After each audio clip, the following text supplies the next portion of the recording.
Welcome back to CrimePod Chronicles, everyone. I'm Tori. And I'm Mike. And boy, do we have a case for you today. It's one that really, I think, pushes the boundaries of what we've covered before. Absolutely, Mike. You know, we talk about bizarre cases, but this one, it's just on another level. We're delving into a truly disturbing story out of Russia that honestly captivated headlines worldwide when the details first emerged. Yeah, I remember seeing this one in the news, and it was just unfathomable. We're talking about a case that involves a highly intelligent individual, someone who was, well-respected in his academic field, but who harbored a secret so dark, so incredibly strange that it almost defies belief. It really does. The discovery made in this person's apartment, it's something out of a horror movie, to be honest. And the reasoning behind it, well, that's what we're going to try and unravel for you today. So get ready, because this is Anatoly Moskvin. So to kick us off, let's talk about the man at the center of this incredibly unsettling story, Anatoly Yurievich Moskvin. And when I say man, I mean like a genuinely brilliant individual. Right. So he was, get this, a highly educated linguist, a philologist, a historian. I mean, he spoke like 13 languages, wrote books, papers, translations. I mean, he was well known in academic circles. A real intellectual, you know? Yeah, I think genius was a word thrown around to describe him. Exactly. He even taught at Nizhny Novgorod Linguistic University. So you're picturing this, right? This respected academic, seemingly normal, but he had this profoundly dark secret that came to light in 2011. That's when he was arrested. And the reason for his arrest? Police, they were investigating some grave desecrations in cemeteries around Nizhny Novgorod. And somehow, their investigation led them right to Moskvin's apartment. And what they found inside, Tori, it was just horrific. They discovered the mummified bodies of 26 women and young girls. I mean, initially it was reported as 29, but later confirmed as 26. And get this, his own parents, who live with him, were apparently in the apartment and thought they were just large dolls. It's absolutely mind-boggling. Yeah, it really is. And to try and understand how a brilliant mind like that could get to that point, we have to look back a little bit at his early life. So Moskvin was born in Gorky, which is now, of course, Nizhny Novgorod. And apparently as a schoolboy, he started this really unsettling habit of wandering through cemeteries. Wow. Yeah, with friends, which is, who does that as a kid? But he specifically mentions the Krasnaya Etna cemetery in his city. And he actually attributed his entire interest in the dead, this morbid fascination, to a really traumatic childhood incident. Oh, geez, what happened? So he claims he witnessed a funeral procession for an 11-year-old girl. And he alleged that the people involved, like the participants at the funeral, forced them to kiss the dead girl's face. No way. Yeah, he wrote that an adult pushed my face down to the waxy forehead of the girl in an embroidered cap, and there was nothing I could do but kiss her as ordered. I mean, can you imagine? That's truly disturbing. That's absolutely horrifying. I mean, that would stick with anyone, I think. Exactly, and it seems like that moment just kind of set him on this path. Despite that, he went on to graduate from the philological faculty of Moscow State University, and he became incredibly well known in academic circles. Like you said, a real genius.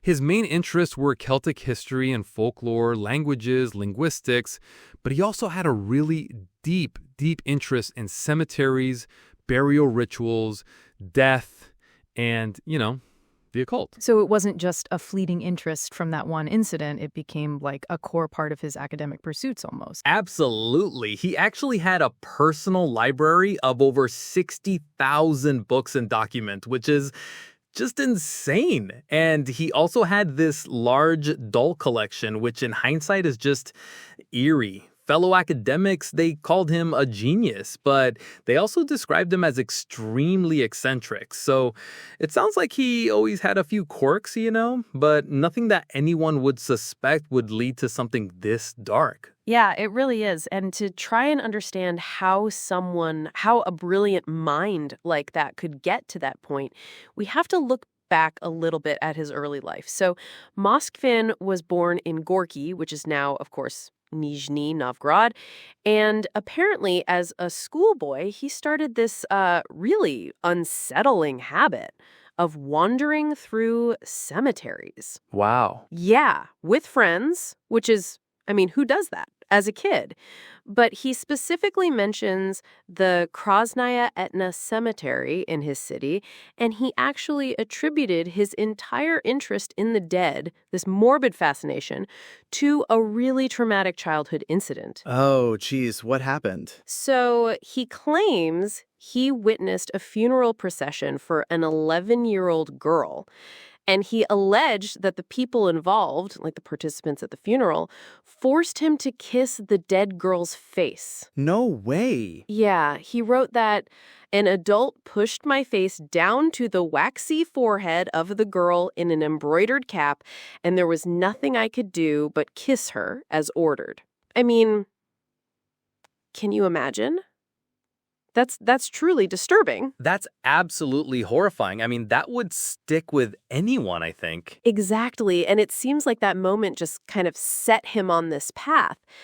Despite that, he went on to graduate from the philological faculty of Moscow State University, and he became incredibly well-known in academic circles. Like you said, a real genius. His main interests were Celtic history and folklore, languages, linguistics, but he also had a really deep interest in cemeteries, burial rituals, death, and, the occult. So it wasn't just a fleeting interest from that one incident. It became like a core part of his academic pursuits almost. Absolutely. He actually had a personal library of over 60,000 books and documents, which is just insane. And he also had this large doll collection, which in hindsight is just eerie. Fellow academics, they called him a genius, but they also described him as extremely eccentric. So it sounds like he always had a few quirks, but nothing that anyone would suspect would lead to something this dark. Yeah, I mean, those quirks, they really started to take on a whole new dimension when he started calling himself a necropolist. A necropolist? Wow. Yeah, that was his self-proclaimed title, and he became this renowned expert on local cemeteries, particularly in the Nizhny Novgorod Oblast. I mean, he was the guy, apparently. And in 2005, a fellow academic actually commissioned him to summarize and list the dead in over 700 cemeteries across 40 regions. Okay, so this was like officially sanctioned research. Exactly, on the surface anyway. He claimed that over the next 2 years, he walked up to 30 kilometers or 18 and a half miles a day to inspect 752 cemeteries. Can you even imagine that? That's an insane amount of ground to cover. And what was he doing during these expeditions? Just cataloging headstones? Oh, it gets wilder, Tori.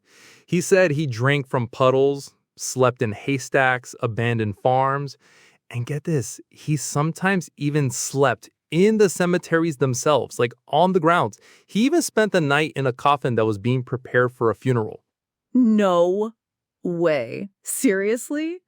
Swear to God. I mean, he was questioned by police multiple times for suspicion of vandalism or theft, walking around cemeteries at odd hours, but he was never arrested. He just stated his academic credentials and purpose, and they let him go. Wow, that's wild. So they just thought he was a really dedicated, if not completely bizarre academic? Pretty much. His work, which actually remains unpublished, was still described by Alexei Asin, who edited a weekly paper Moskvin contributed to, as unique and priceless. But even Yasin admitted after the arrest that Moskvin was a loner with certain quirks, but didn't give any indication he was up to anything truly unusual. I guess not unusual enough for anyone to really dig into. Exactly. He even worked as a freelance correspondent, writing articles on the history of these cemeteries. So yeah, he was very much embedded in this world. It wasn't just a hobby, it was his entire life's work. And then, I guess eventually someone did dig into it, right? Because all this like strange academic work, it ultimately led to this horrifying discovery. Oh, absolutely. So it was November 2, 2011, when police investigating a bunch of grave desecrations in cemeteries around Nizhny Novgorod finally raided Moskvin's apartment. And what they found, I mean, it was beyond disturbing. Yeah, they were looking into this rash of desecrated graves, and somehow the trail led them to him. Exactly. Investigators from the Center for Combating Extremism, they entered his flat and his garage, and that's where they found them. The mummified bodies. Initially, the reports, they said 29 bodies, which is just a staggering number. Right. It was 29 first, then it was revised to 26. Still, 26 human bodies. It's unimaginable. And the way they were found, I mean, police released a video actually, and it showed these bodies just sitting on shelves, like on sofas in these small rooms. They were dressed, they were posed like dolls, and Dolls. Real human bodies posed as dolls. Just chilling. absolutely chilling. And, surrounded by books and papers and general clutter, it must have been, I mean, the smell, the sight. It's like something out of a horror movie. They were completely dressed in children's clothing, some with wigs, and just positioned almost as if they were alive, sitting in the room. And his parents were living with him, right? Yes, that's the other incredibly bizarre part of this. His parents, who shared the apartment with him, they knew about the mummies, but they apparently mistook them for large dolls. Like, how do you mistake a mummified human body for a doll? I mean, unless he was just incredibly good at disguising them? Or they just didn't want to know what they were. That's just a whole other layer of disturbing. I know. And investigators later confirmed that most of the bodies were from cemeteries in the Nizhny Novgorod region, though some might have even come as far away as Moscow. So he was traveling to do this. This wasn't just a local thing. He was actively seeking these bodies out. Yeah, I mean, that's what's so wild about this. He wasn't just getting them from down the street, And the way he prepared them, it's really something else. After he exhumed them, which itself is just an incredibly grim thought, he actually researched mummification techniques. Oh, wow. So he was self-taught in that sense? Yeah. He apparently dried the corpses using a combination of salt and baking soda, which, it's just so methodical, so specific. And then he would cache them in secure, dry places, sometimes still in or around cemeteries, before bringing them home. So he wasn't just immediately bringing them to his apartment. He had a whole process. No, it was a whole operation. Once they were dried, he'd bring them to his place. And this is where it gets even more unsettling, if you can believe that. He would use various methods to make them look like dolls. He wanted to give them, quote unquote, functional bodies for when he eventually figured out how to bring them back to life. The thought of him wanting them to be comfortable and happy in those bodies. Yeah, I know. It's just so twisted. And because, bodies, they wither and shrink as they dry, he would wrap the limbs in strips of cloth. And then he'd stuff the body cavity with rags and padding to give them fullness, to make them look more lifelike, I guess. Right, to resemble a doll, so they wouldn't just be shrunken corpses. Exactly. And then he'd add wax masks, which he'd decorate with nail polish over their faces, and then dress them in these brightly colored children's clothes and wigs. I mean, it's no wonder his parents might have thought they were just large homemade dolls, given the elaborate lengths he went to. It's still hard to wrap your head around, though. It is. Even with all that effort, how do you not, discern that it's a human body? I guess if you're not looking for it and you're maybe a bit in denial or just oblivious to what's really happening, it's It's truly baffling. It really is. I mean, it makes you wonder what was going on in his mind, like what was his actual justification for all of this? Because there had to be some sort of twisted logic for him. Totally. Like he didn't just do this for no reason. Exactly. And when he was interviewed after his arrest, he actually stated that he felt this immense sympathy for these dead children. And he genuinely believed, or at least he claimed to believe, that they could be brought back to life. He thought it could happen either through science, which, okay, or through black magic. Wow, so he was combining like actual scientific thought with like occult practices. That's quite a mix. Right? And as someone who was, an expert on Celtic culture, he apparently had learned that ancient druids would sleep on graves to communicate with the spirits of their dead. And he also studied Siberian cultures like the ancient Yakuts, who had similar practices for communicating with the dead. So he took inspiration from that, I guess. Oh man, so he had like historical precedents in his mind that he was following. Yeah, he did. And he actually started searching for obituaries of recently deceased children. And when he found one that, quote unquote, spoke to him, he would go to that child's grave and sleep on it. He said he did this to determine if the spirit actually wished to be brought back to life. So it was like a consent thing in his mind. Yeah, kinda. He insisted that when he first started, he never dug up a grave without getting the child's permission first, which is just... unbelievable. I know. But then as he got older, it became physically painful for him to sleep on the graves. So that's why he started bringing the bodies home. He thought it would be more comfortable, for him to sleep near them. And he hoped the spirits would be more willing to speak to him in a safe, welcoming home. He thought they'd be easier to hear when they weren't underground. It's just, he also openly admitted to investigators that he wanted children, specifically a daughter, and he regretted never having kids of his own. Oh man, so he saw them as like a twisted surrogate family? Yeah, exactly. He even tried to adopt a young girl at one point, but his application was declined because of his low income. He denied any sexual attraction to the dolls, as he called them, and genuinely considered them to be his children. He'd talk to them, sing to them, watch cartoons, and even throw birthday parties and celebrate holidays for them. It's just incredibly sad and disturbing. Yeah, it's a completely tragic situation from all angles, isn't it?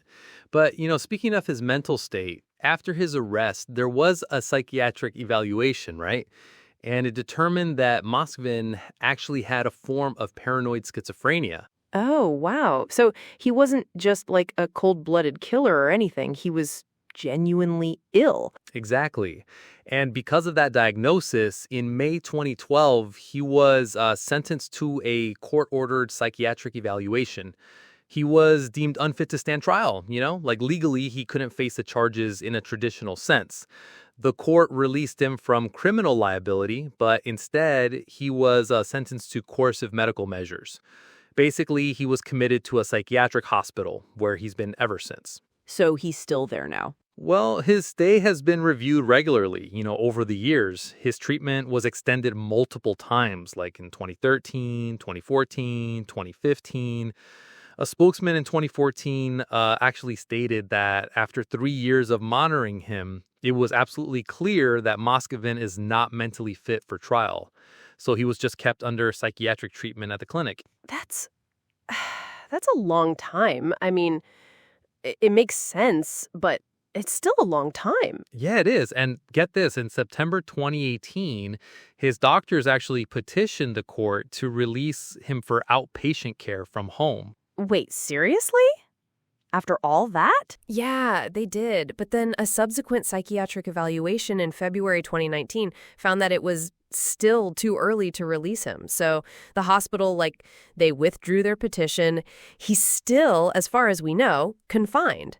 I mean, it's a really complex situation given his academic brilliance coupled with, this severe mental illness. Well, I mean, it's such a chilling blend, isn't it? On one hand, you have this incredibly intelligent, brilliant academic, a linguist, a polyglot, writing books and papers, and then on the other, this profound delusion. Yeah, absolutely, Tori. It's almost impossible to reconcile the two. How someone with such a high level of intellect could descend into something so, frankly, grotesque and utterly detached from reality. It really pushes the boundaries of what we understand about the human mind and criminal pathology. Yeah, it's not just a crime, it's a psychological anomaly. And the societal implications too, like how did this go on for so long without anyone truly noticing what was happening? His parents mistook them for dolls. Exactly. It's just so unique, There's really nothing quite like the case of Anatoly Moskvin. It's certainly one that sticks with you. It really does. Well, that's all the time we have for this episode of CrimePod Chronicles. Thanks so much for joining us for this incredibly disturbing but fascinating case.